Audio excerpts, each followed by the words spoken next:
دوسری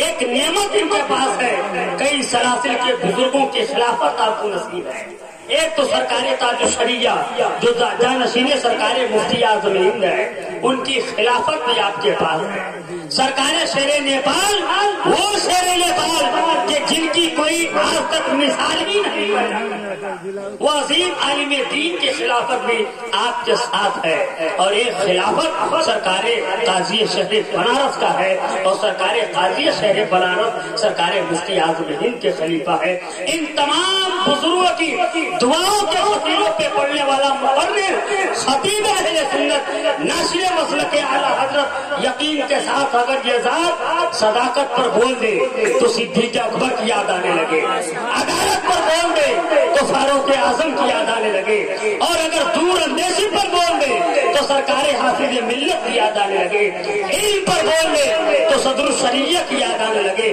کرامتوں پر بول دے تو سرکار غوث اعظم کی یاد آنے لگے، سخاوتوں پر بول دے تو خواجہ غریب نواز کی یاد آنے لگے، اور اگر آپ عشق میں بول دے تو سرکار اعلی حضرت کی یاد آنے لگے، مناظرہ پر بول دے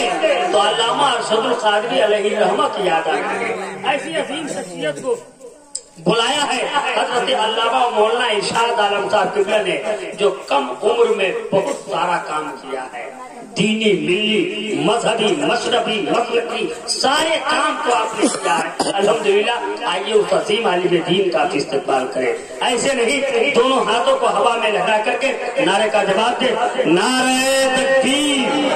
جو ان کے نام کا نعرہ لگا نہیں سکتا، قسم خدا کی وہ نیکی کما نہیں سکتا، بغیر ان کے سفارش کے حشر میں نجدی تمہارا باپ بھی جنت میں جا نہیں سکتا۔ اس لیے نبی کے نام کا نعرے کا جواب ایسا دیجیے کہ آواز آپ کی سن کر کے اگر بدعقیدے وہابی دیوبندی ہو تو یہی پہ اس کی موت ہو جائے، فینار جہنم ہو جائے۔ آئیے استقبال کریں، نعرہ تکبیر، نعرہ رسالت، مسلک اعلی حضرت، جشن عید میلاد النبی، مسلمانان نیپال، فیضان حضور شہر نیپال، فیضان حضور مفتی اعظم ہند، نعرہ تکبیر، نعرہ رسالت، پھول کی گود میں گلچا کے دہن میں سورج، زندگی بانٹنے آیا ہے چمن میں سورج، ان کے چہرے کی دلکشی کو دیکھ کر ڈر لگتا ہے، ٹوٹ کر گر نہ جائے چاہے زقل میں سورج، اور صبح تک کون اجالوں کے لیے ترسے گا، ہم اگائیں گے اسی رات کے بنے سورج۔